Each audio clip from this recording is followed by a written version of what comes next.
নমস্কার, আমি পঞ্চানন। গত 1লা মার্চ যাদবপুরে কি ঘটেছে সেটা নিয়ে আর নতুন করে বলার খুব একটা জায়গা নেই, কারণ গত 1লা মার্চ যাদবপুর বিশ্ববিদ্যালয়ে আমাদের রাজ্যের শিক্ষামন্ত্রী ব্রাত্য বসু গিয়েছিলেন। যাওয়ার পর তাকে দেখে বিক্ষোভ প্রদর্শন করে ছাত্রছাত্রীরা। তারপর একটি ছাত্র ইন্দ্রানুজ রায়, তিনি শিক্ষামন্ত্রীর গাড়ির তলায় পড়ে যান। তারপর থেকে সে এখনো পর্যন্ত হাসপাতালে ভর্তি। এবং সেই যে সিচুয়েশন, সেই যে ঘটনা, সেই ঘটনার ছবি দেখলে আমার মতো হয়তো আপনাদের প্রত্যেকেরই কিছুটা বিষণ্ণ লাগে, কিছুটা খারাপ লাগে, কিছুটা কষ্ট হয় যে একজন ছাত্র একজন শিক্ষামন্ত্রীর গাড়ির তলায় পড়লো এবং শিক্ষামন্ত্রী তারপর সেটা চালিয়ে চলে গেলেন বা অর্ডার দিলেন ড্রাইভারকে। তারপর ছেলেটির কাতর করা সেই চিৎকারের ভিডিও আমরা সোশ্যাল মিডিয়ায় দেখেছি। ছেলেটির প্রায় একটি অংশ প্রায় এরকম জায়গায় ফ্র্যাকচার হয়ে গিয়েছে, সে হাসপাতালে থেকে এখনো ছাড়া পায়নি, আরও বেশ কয়েকজন ছাত্র আহত। তো এতদিন পর এটা নিয়ে কথা বলতে কেন এলাম? এই যে ভিডিওটা, এটা আমার মনে হয়েছে করার ক্ষেত্রে এটা কোনো খবর বা নিউজ নয়, বা আমি আপনাকে নতুন কিছু জানাতে পারবো না। জানাতে পারবো ব্রাত্য বসুকে। ব্রাত্য বসু আমাদের রাজ্যের উচ্চশিক্ষামন্ত্রী। তিনি 2011 সাল থেকে দমদমের বিধায়ক, দক্ষিণ দমদমের। তিনি গৌতম দেবের মতো ডাকাবুকো সিপিআইএম নেতাকে হারিয়েছেন, মন্ত্রীকে হারিয়ে তিনি মন্ত্রী হয়েছেন, এমএলএ হয়েছেন। তিনি উচ্চশিক্ষার দায়িত্ব সামলেছেন, তিনি বন বিভাগের দায়িত্ব সামলেছেন, তিনি মন্ত্রী। কিন্তু মন্ত্রিত্বের বাইরে ব্রাত্য বসুর একটা পরিচয় আছে। তাই মনে হয় এই ভিডিওটা ব্রাত্য বসুকে একটা খোলা চিঠি আমার কিংবা আমার মতো অনেকে যারা ব্রাত্য বসুর অভিনয় গুণে কিংবা পরিচালকের গুণে বেশ অনেকটা মুগ্ধ। ব্রাত্য বসুর রাজনৈতিক জীবন বিরাট নয়।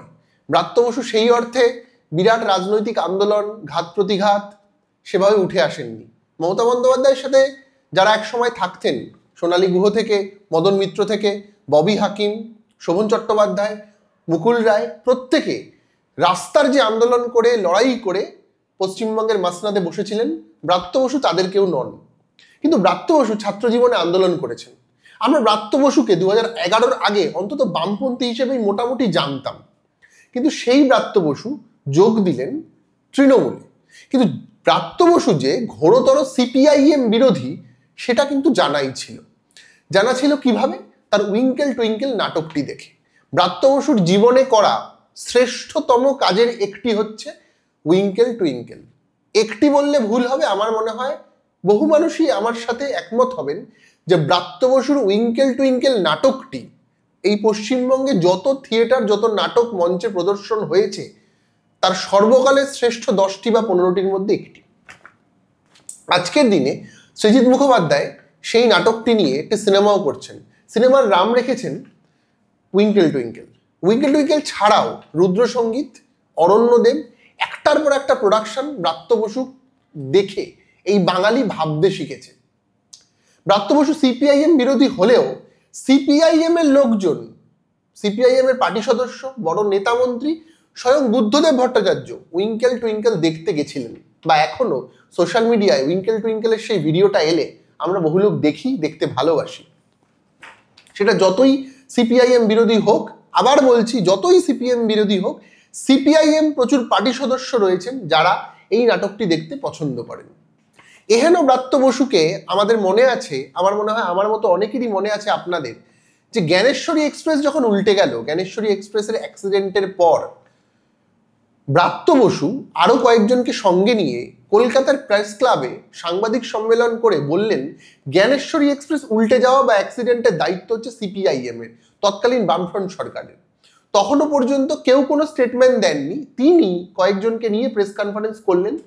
আমরা দেখেছি যাদেরকে নিয়ে তিনি প্রেস কনফারেন্স সেদিনকে করেছিলেন তারা কেউ আজকে তৃণমূলে, কেউ বাইরে থেকে সরকারের ঘনিষ্ঠ সমর্থক, মমতা বন্দ্যোপাধ্যায়ের ঘনিষ্ঠ সমর্থক। এই জ্ঞানেশ্বরী এক্সপ্রেস উল্টে গেল, উল্টালো মাওবাদীরা তার পরবর্তীকে চিঠি দিয়ে দায় স্বীকার করে নিল। কিন্তু ব্রাত্য বসু সেদিনকে বলেছিল যে সিপিআইএম জ্ঞানেশ্বরী এক্সপ্রেস উল্টানোর পিছনে দায়ী, তারাই এই কাজ করেছে। রেলমন্ত্রী মমতা বন্দ্যোপাধ্যায়কে অস্বস্তিতে ফেলতে বা ইত্যাদি এরকম বিভিন্ন কথাবার্তা উঠে এলো। কয়েকদিন আগে সিপিআইএম এর রাজ্য সম্পাদক মোহাম্মদ সেলিম সে কথা খানিকটা মনেও করালেন। এহেন ব্রাত্য বসু তারপর জিতলেন, ক্ষমতা এলেন, মন্ত্রী হলেন। ব্রাত্য বসু কি শুধুমাত্র উইঙ্কেল টুইঙ্কেল বা অরণ্য দেবী করলেন, রুদ্রসঙ্গীতই করলেন, নাকি আরো কিছু করলেন? মাফ করবেন, রুদ্র সঙ্গীত নাটকটির নাম। তো আরো তো অন্যান্য অনেক কাজ করলেন। তিনি অভিনেতা হিসেবে ফাটিয়ে দিলেন। তিনি এমন অনেক কাজ করলেন যা আমাদের অনেকের মনে গেঁথে না রইল। এই কিছুদিন আগেই মানিকবাবুর মেঘ বলে একটি সিনেমায় তিনি অভিনয় করেছেন। মানিকবাবুর মেঘ দেশে বিদেশে বিভিন্ন জায়গায় সেটাকে নিয়ে আলোচনা হয়েছে, কথা হয়েছে। ব্রাত্য বসু, চন্দন সেনের অভিনয় নিয়ে কোনো প্রশ্ন করা যায় না। এছাড়াও কালবেলার তার অভিনয়, হুব্বা বলে সিনেমাটা তিনি কয়েকদিন আগে পরিচালনা করলেন। প্রতিটা ক্ষেত্রে ব্রাত্য বসুর অভিনয় জীবন নিয়ে কোনো কথা হবে না, যেভাবে কথা হবে না তাপস পালের দাদার কীর্তি, সাহেব, ভালোবাসার মতো সিনেমা নিয়ে।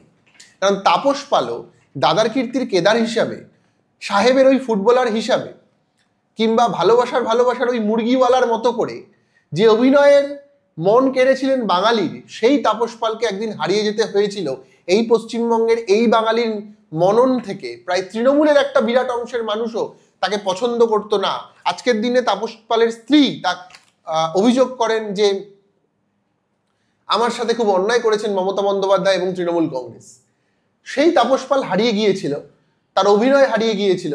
তাপস পালের কেদারকে ভুলে গেছিল মানুষ, বরং তার চেয়ে বেশি পপুলার হয়ে গেছিল তার কৃষ্ণনগরে দাঁড়িয়ে সেই বক্তৃতায় বলা, ঘরে ঢুকে ছেলে ঢুকিয়ে দেবো, মা বোনকে রেপ করে দেবে, এই ধরনের কথাগুলো।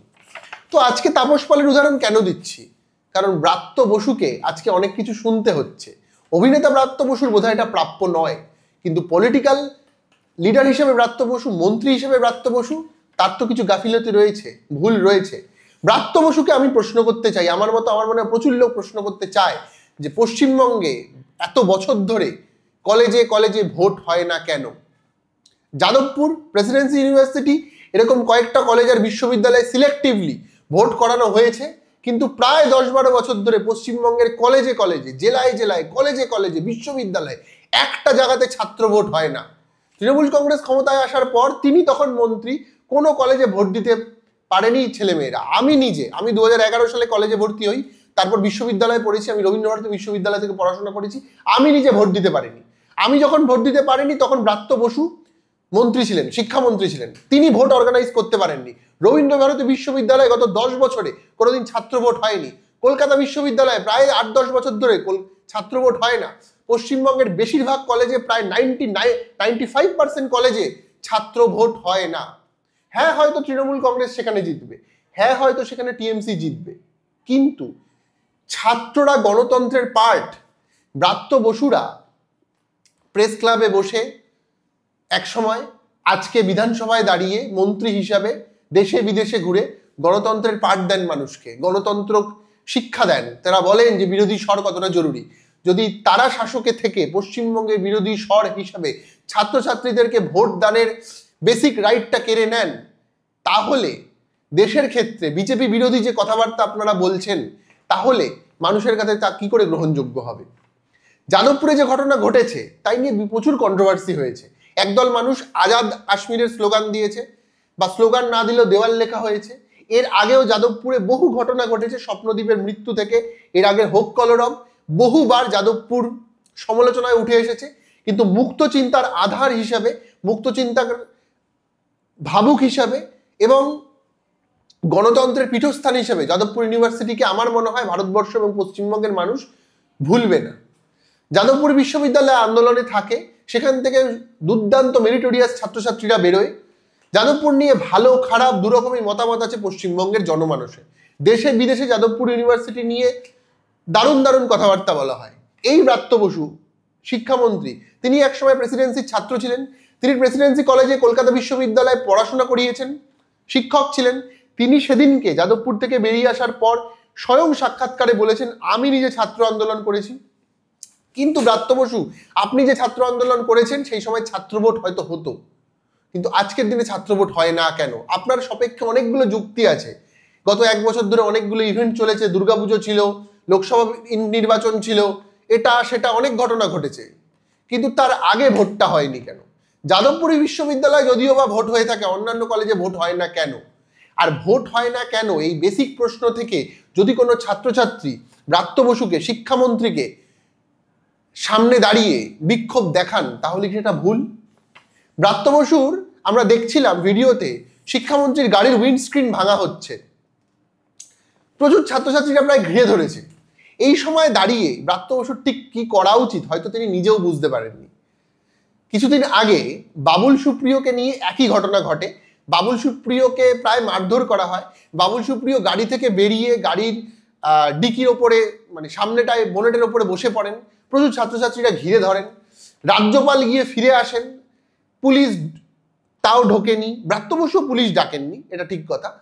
কিন্তু বাবুল সুপ্রিয় এই ঘটনার পর কি বলেছেন? বাবুল সুপ্রিয় বলেছেন ব্রাত্য বসুকে এই ঘটনায় পলিটিশিয়ানের বাইরে বেরিয়ে অভিনেতার রূপটা নেওয়া উচিত ছিল। ব্রাত্য বসু যত বড় অভিনেতা, তিনি অভিনয়টা যদি সেখানে দাঁড়িয়ে করতে পারতেন তাহলে হয়তো আজকে এই ঘটনা ঘটতো না। তার উচিত ছিল গাড়ির বাইরে বেরিয়ে নিচে বসে পড়া। এই কয়েকদিন আগেই আনন্দবাজার অনলাইনকে একটি সাক্ষাৎকারে বাবুল সুপ্রিয় এই কথাটা বলেছেন বলে আমি জাস্ট পড়লাম। তো এই পুরো ঘটনাটায় ছাত্রছাত্রীদের কিছু ক্ষেত্রে দোষ থাকতে পারে, সবটাই শিক্ষামন্ত্রীর দোষ এটা হতেই পারে না। সেদিনকে ব্রাত্য বসু যাদবপুরী বিশ্ববিদ্যালয়ে গিয়েছিলেন একটি শিক্ষক সংগঠনের মিটিং করতে। আমরা দেখলাম তার পরবর্তীতে শিক্ষক সংগঠনের মিটিংয়ে এমন কিছু ছাত্রছাত্রী এবং তৃণমূলের নেতা নেতৃত্ব পশ্চিমবঙ্গের বিভিন্ন জায়গা থেকে রয়েছেন যাদের সাথে শিক্ষাকর্মীর সাথে কোনো রকম যোগাযোগ নেই। তাদেরকে ভিডিওর বিভিন্ন জায়গা থেকে মার্ক করে করে সোশ্যাল মিডিয়ায় পোস্ট করা হচ্ছিল। তারপর দেবাংশু ভট্টাচার্যকে দেখলাম যে ব্রাত্য বসুর গাড়ির নিচে যখন ইন্দ্রানুজ পড়ে গিয়েছে, যেই ভিডিওটা বা ছবিটা এসেছিল সোশ্যাল মিডিয়াতে, সেটা নাকি ফলস বা ফেক। এসএফআই ওয়েস্ট বেঙ্গল বা বামপন্থী কিছু ছাত্রছাত্রীরা মিলে এই ছবিটা তৈরি করেছে। তার বিপক্ষে আবার যুক্তি দিল সৃজন ভট্টাচার্য। বিভিন্ন ঘটনা ঘটলো। কিন্তু আবার বলছি, একজন অভিনেতা ব্রাত্য বসু, একজন সুচিন্তক ব্রাত্য বসু, একজন বুদ্ধিজীবী ব্রাত্য বসু, একজন পরিচালক ব্রাত্য বসু, যিনি প্রায় প্রতিদিন একটি করে বিদেশি সিনেমা দেখেন নিজের লেকটাউনের কালিন্দির ফ্ল্যাটে বসে, যিনি একটা বই প্রায় রুদ্ধশ্বাসে দুদিনের মধ্যে শেষ করে দিতে পারেন, যিনি অবিস্মরণীয় কিছু স্ক্রিপ্ট লিখতে পারেন, যার মেধা, যার বুদ্ধি, যার পড়াশুনো, যার ক্রিয়েটিভিটি নিয়ে প্রায় প্রশ্ন করা যায় না বললেই চলে। আমাদের মতো ছাপোষা মানুষ একেবারেই প্রশ্ন করতে পারি না আমরা। সেই মানুষটার, সেই ব্রাত্য বসুর কি রাজনীতিতে আসা উচিত ছিল? নাকি আপনি ব্রাত্য বসু, আপনি অভিনয়টাই ভালো করতে পারতেন, আপনি অভিনয় জীবনে থাকলে আরো অনেক বেশি উন্নতি করতে পারতেন, আপনার হয়তো রাজনীতিতে না আসলেও চলতো। এইটা একটা খোলা চিঠি। আমি জানি না ব্রাত্য বসু এই ভিডিও দেখবেন কিনা, সাধারণ মানুষ দেখবেন। আপনারা আপনাদের মত পক্ষে বিপক্ষে কমেন্ট করে জানাবেন।